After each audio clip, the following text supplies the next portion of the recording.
Hello everyone, welcome on my channel. आज की इस वीडियो में मैं आपका स्वागत करता हूं। आज के इस हिंदी टाइपिंग कोर्स के अंदर मैं आपको बताऊंगा अंक के बाद आ कैसे लिखते हैं। अंक के बाद आ, जैसे ए आई ओ औ अंक आ आता है ना, तो लास्ट में जो बचता है वो शब्द कैसे लिखते हैं इस हिंदी टाइपिंग में, मतलब हिंदी में कैसे लिखते हैं एमएस वर्ड के अंदर, तो वो आपको बताऊँगा। तो सबसे पहले आपको करना है कृति देव 0.010 फ़ॉन्ट को सिलेक्ट कर लेना। सेलेक्ट करने के बाद हमने फ़ॉन्ट सेलेक्ट कर रखा है, ओके।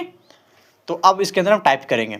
हमको क्या लिखना पड़ेगा, सबसे पहले लिखना पड़ेगा वी, और वी लिखने के बाद हमको क्या करना है, शिफ्ट के साथ परसेंटेज लगाना है, ओके।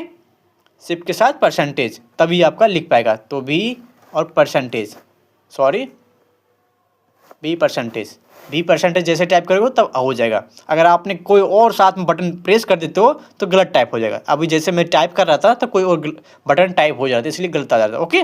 तो वीडियो को शेयर जरूर करें। हम आते हैं अगली वीडियो में, तो हमारे साथ बने रहें।